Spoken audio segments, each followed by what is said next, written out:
If you're 60 years old, the home is paid off, and you've got $300,000 sitting in super, you probably feel like you've done everything right. That's the Australian dream, ticked off the list. But here's the math nobody puts in front of you.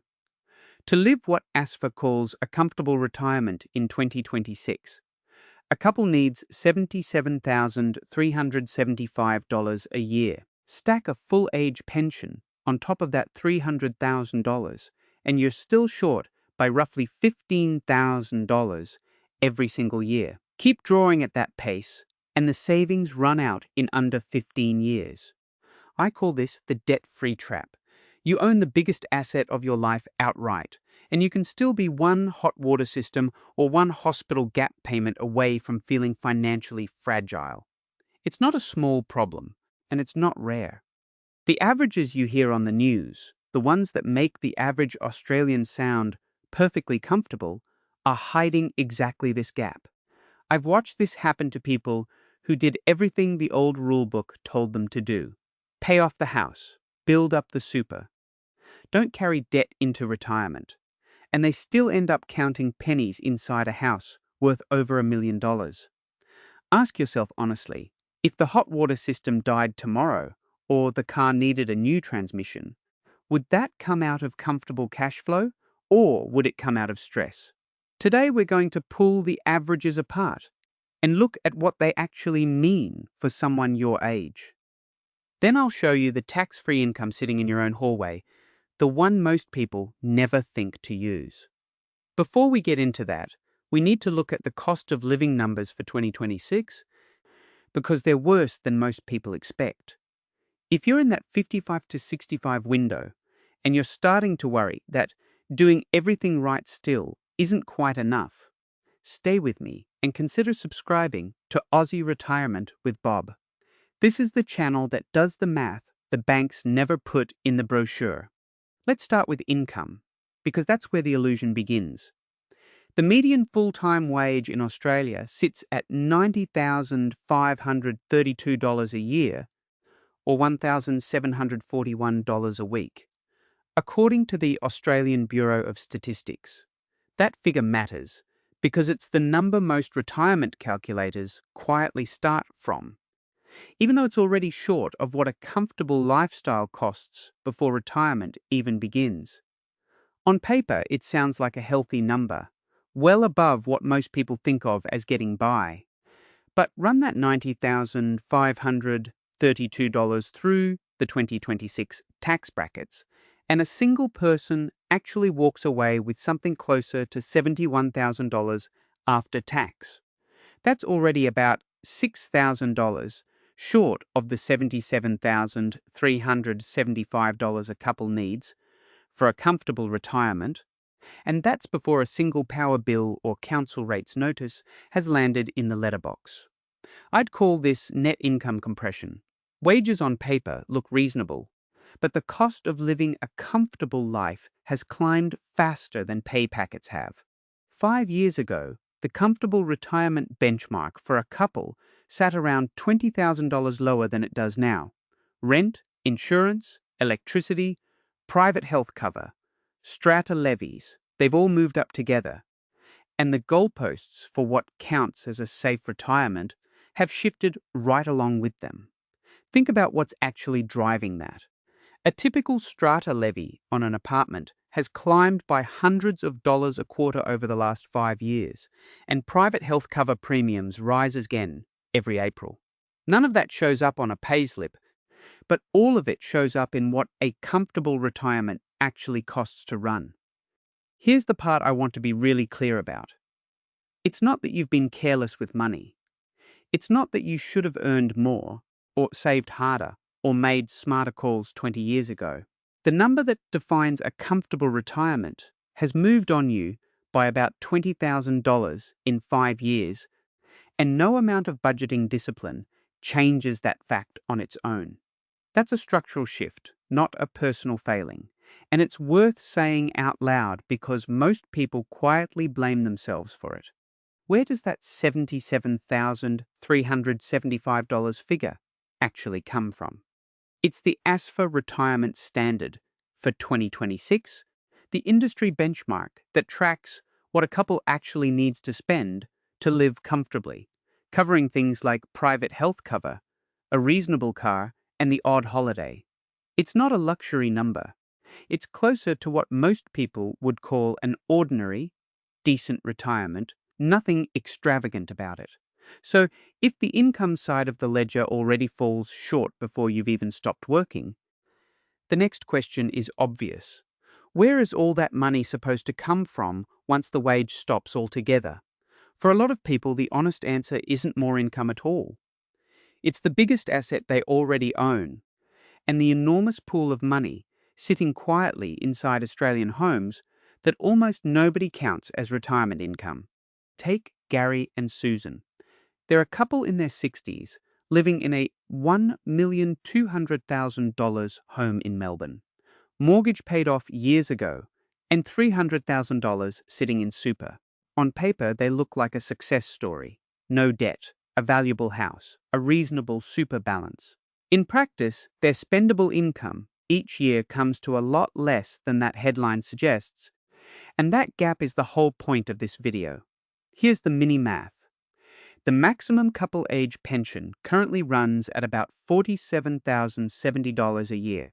Add a modest 5% drawdown from their $300,000 in super, which comes to $15,000 a year, and Gary and Susan are living on roughly $62,070 combined.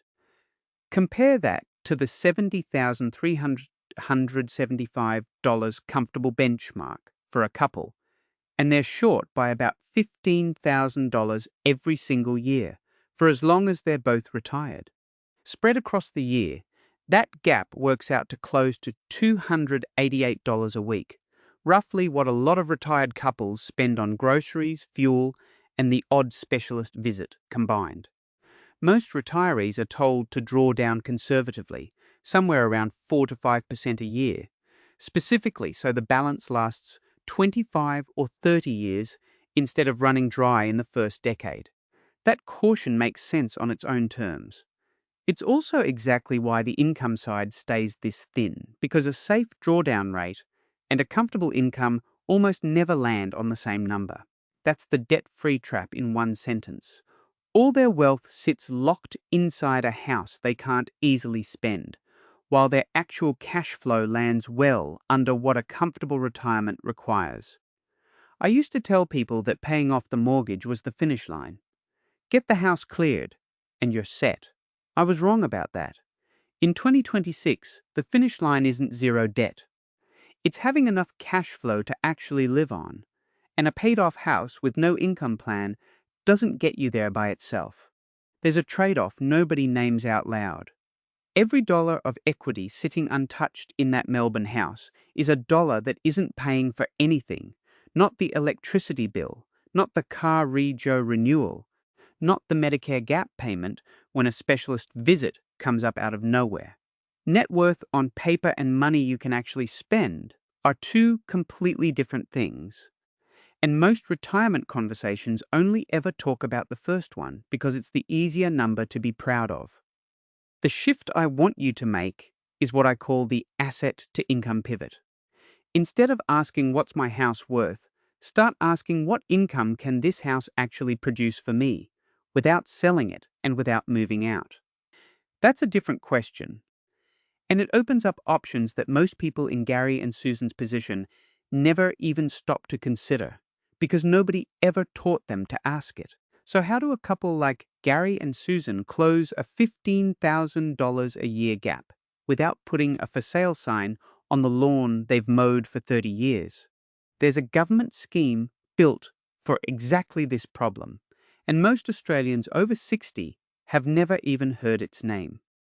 The scheme is called the Home Equity Access Scheme, HEAS for short, and it's run by Services Australia. Strip away the acronym, and it's simple. It's a voluntary loan against the equity in your home, and unlike your super or your wages, the payments you receive through it are non-taxable. Here's how the numbers work for Gary and Susan. Under HEAS, a couple can receive a combined pension and loan payment of up to 150% of the maximum age pension rate. That gives them room to draw the roughly $15,000 gap they're short each year as a tax-free payment against the value of their home. Because Services Australia exempts the family home from the age pension assets test, drawing on HEAS doesn't touch the pension payments they're already receiving. There's no extra means test blocking access to it either, beyond the ordinary age pension eligibility rules, and the application runs through the same Services Australia system that already manages the pension itself. That's the mechanism. Now here's the part that matters just as much as how it works, which is what it costs. His isn't free money. It's a loan, and it accrues interest over time, compounding against the equity in the house, currently at a rate under 4% a year, considerably cheaper than most personal loans or credit cards. The trade-off is straightforward once you see it clearly.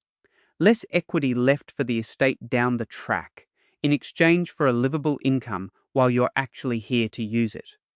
Think about it this way. A leaking roof or a hospital excess doesn't wait for a more convenient year to show up. If Gary and Susan need $20,000 for a roof, they've effectively got a choice to make. Pull it from super during a weak year in the market, or draw it through HAAS against a house that isn't going anywhere and was never going to be sold. One of those choices protects a super balance that's meant to keep compounding for another 20 years.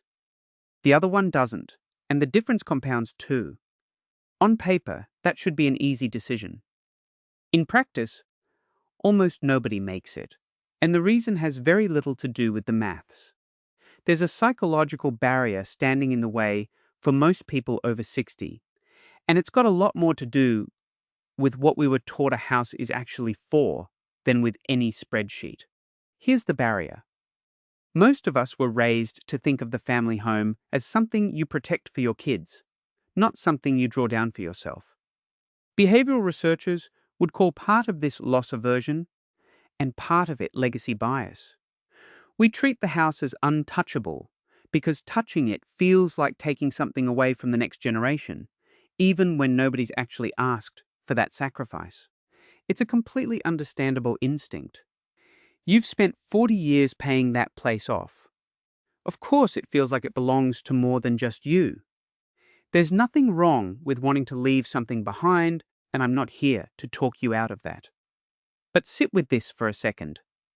Your kids would almost certainly rather you were healthy, comfortable, and not stressing over a dental bill today than inherit an extra $200,000 in 20 years while you spent your 60s and 70s going without. Nobody ever says that plainly to your face, so most people never get permission to think about it that way, and they carry the guilt in silence instead. I'd reframe his with what I call the 10% rule. You're not spending the house. You're not handing the keys over early, and you're not gutting anyone's inheritance. You're accessing something closer to 10 to 15% of the equity over 20 years, specifically to cover health costs and quality of life, while the bulk of the home's value stays exactly where it is, ready to pass on eventually, just like you planned.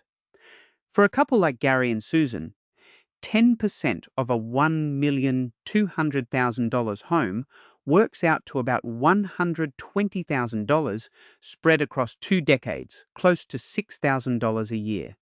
That's a very different picture from imagining the whole house quietly disappearing. That reframe changes the decision for a lot of people.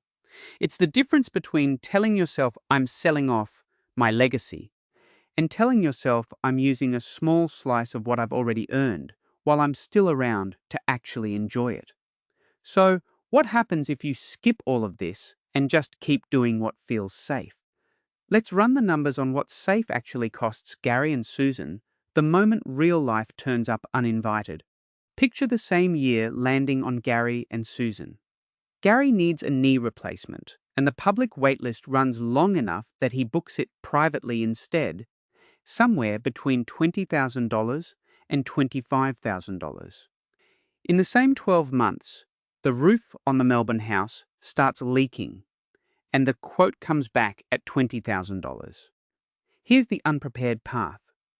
Gary and Susan pull $40,000 straight out of their $300,000 super balance to cover both bills at once. If that withdrawal lands during a flat or falling market, and the money isn't there to catch the recovery afterward, that single decision can shorten how long their super lasts by around 4 years. That sequence of returns risk, and it's one of the more damaging things that can happen to a retirement account, because it's rarely about how much you withdraw. It's about when. I've seen people make exactly this call under pressure, pulling a lump sum out at the worst possible moment without realizing what it costs them years down the track. Now the prepared path. Gary and Susan cover the roof through HEAS.